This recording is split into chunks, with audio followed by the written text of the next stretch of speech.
Hey guys, what's up? Welcome back to the channel. It's Cynicalex, and today is the first episode in a series I like to call MFF University, covering basic topics that have either gone into disuse or just have outdated videos on it for newer players. Now, I know that most of you watching are not newer players. You graduated from MFF University years ago, but you keep coming back every day to show your support because you're such amazing people. I understand if you don't want to watch this video, but for everybody else who needs to know about teams, which is today's first topic, and I think one of the most important, let's jump right into it. Now, unfortunately, Marvel Future Fight's tutorial does a really bad job of explaining teams and how to build a good team for different content. Because after a short tutorial with Thor, they throw you into a mission like this with Captain America, Iron Man, and Black Widow. And while it's a very cool team thematically, and these are some of the most popular heroes in the modern Marvel era, this does not illustrate and explain how to build a good team, and it actually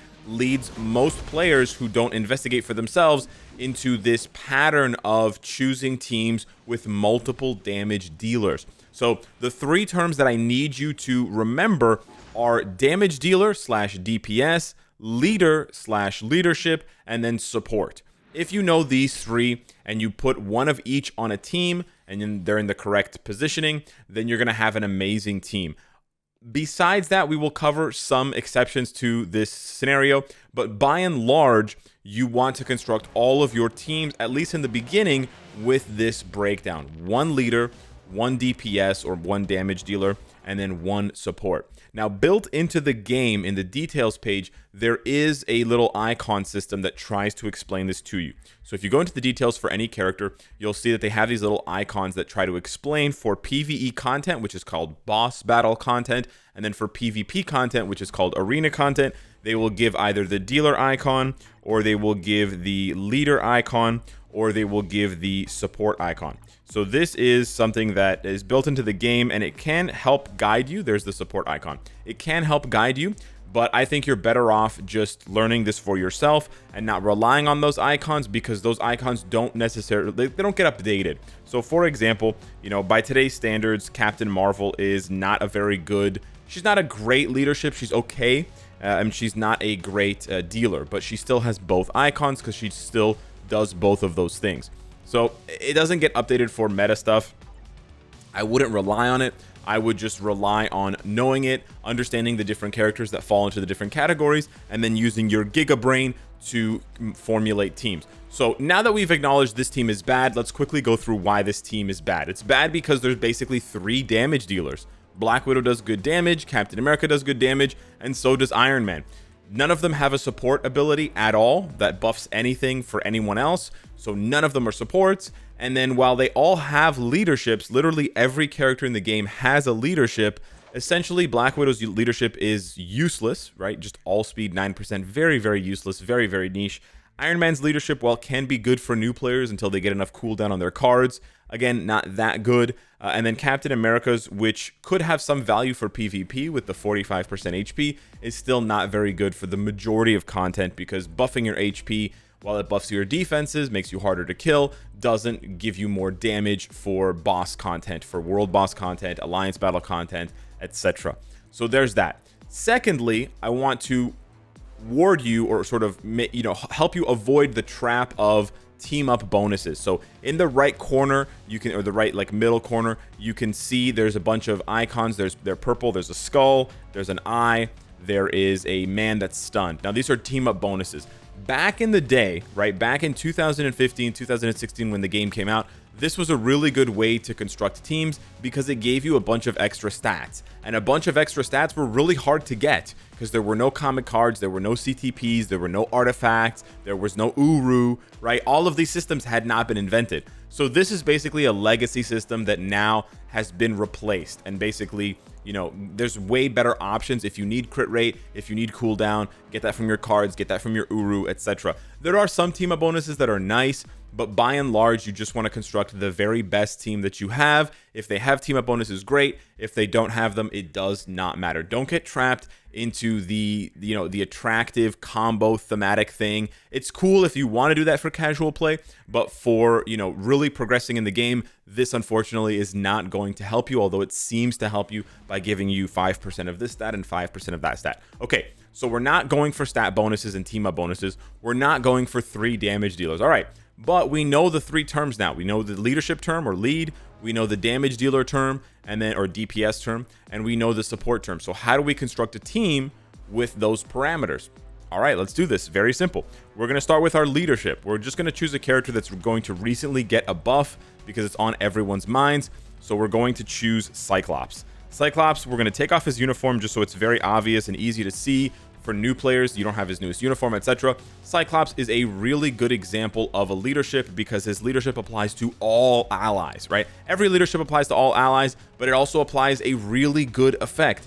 25% attack and 25% defense. You get the good, you get the tankiness, and you get the damage. All right, great.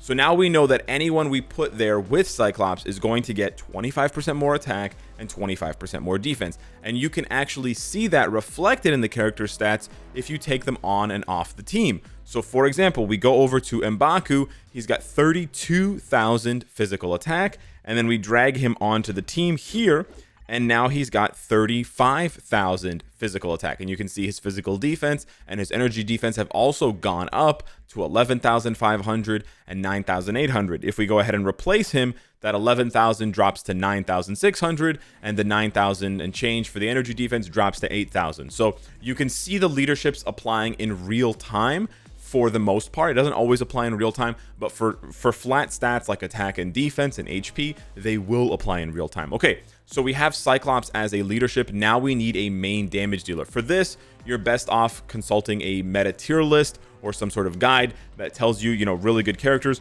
but we're just going to use Captain America because he's got an upgrade recently and he is a very good character. So we've got our leadership Cyclops and we've got our DPS, our damage dealer Captain America. Now we need a support. This is where, if you're a very new player, you may not have a support at all, and that's totally fine.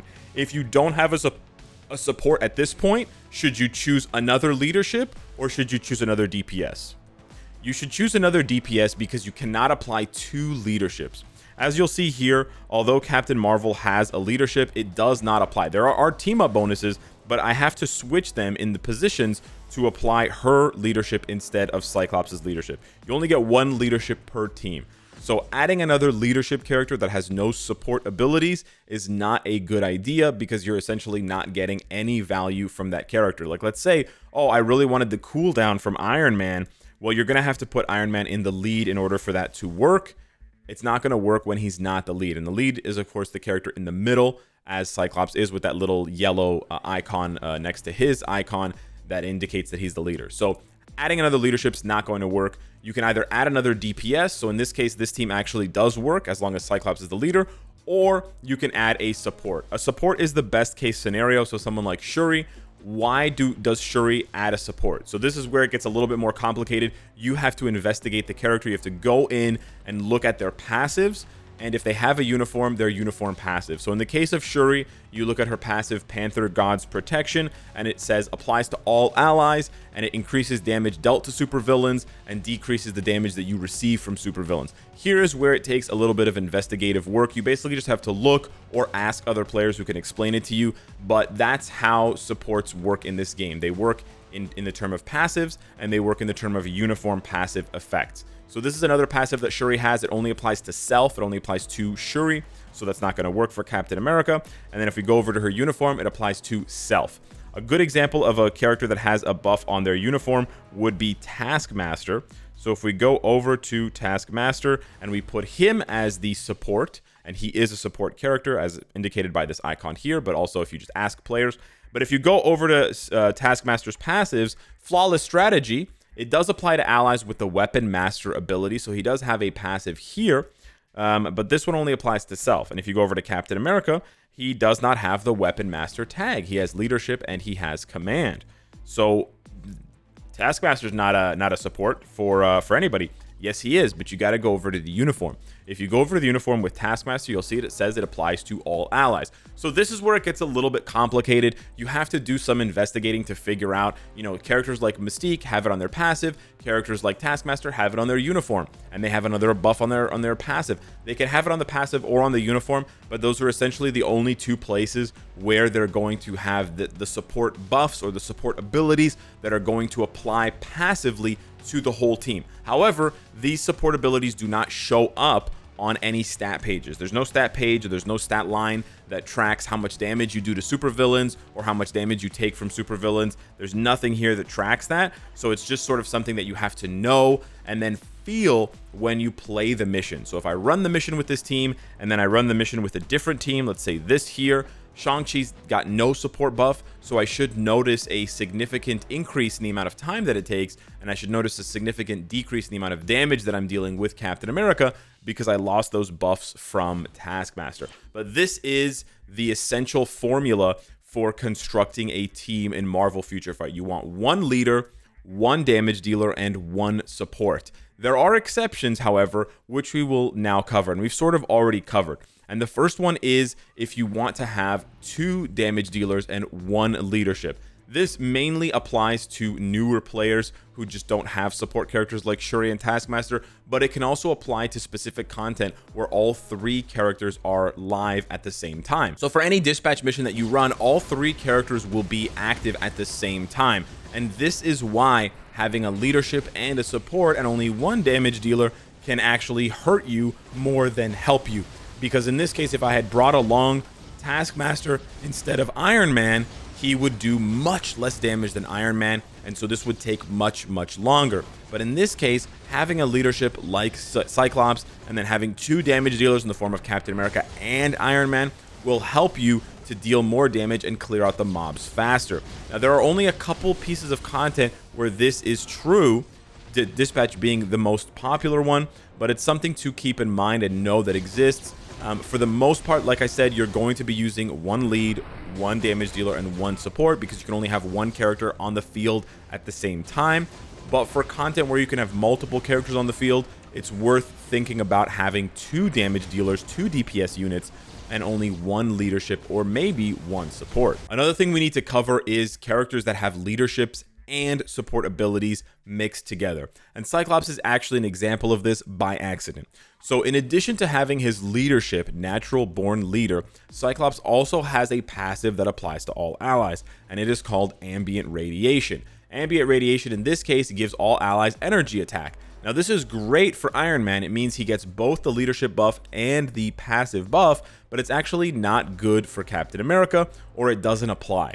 So only half of the team is gaining Cyclops's, or 2/3 of the team is gaining Cyclops's ambient radiation passive. Captain America, as a physical damage, physical attack character, is not gaining anything from that energy attack because none of his skills deal energy damage. However, there are a lot of characters, there's quite a few characters actually, that have support passives and leadership passives that make them excellent options if you want to double dip. And double dip is basically where a character is fulfilling 2 roles at the same time. A great option for this is Sif. So Sif has an amazing leadership called Asgardian Virtue, where she gives all combat type allies 30% HP and 35 physical attack. However, on top of that, Sif has a passive on her uniform that applies to all allies, giving them 45% increased damage dealt to boss types, which is amazing for most PvE boss mode content. So Sif is a really good example of a leadership and a support. And again, that's not reflected in the icons here where she's only a leader, but she is also a support. However, Iron Man doesn't gain anything from her leadership. So it's sort of the inverse of Cyclops, where everyone was gaining Cyclops' lead, but only Iron Man was getting the support. This time, everyone is gaining Sif's support, but only Captain America is gaining Sif's leadership because Sif only applies the leadership to combat types. So in this case, you either want to look for a different leadership or you want to swap out Iron Man for a different character altogether. So if we go back to our original example and we put Shang-Chi here now you have a really amazing team with 2 damage dealers, Captain America and Shang-Chi, and then you have Sif, who is playing the dual role of both leadership and support. Now you can use this to great effect with specific characters like Sif, like White Fox, Ancient One, and you can basically supercharge your team for specific content. This doesn't work in all content, but it can absolutely work in lots of content to help you push through, especially if you are a newer player. But what if you want to go even further with just one character? Well, what you can do is you can add in another support.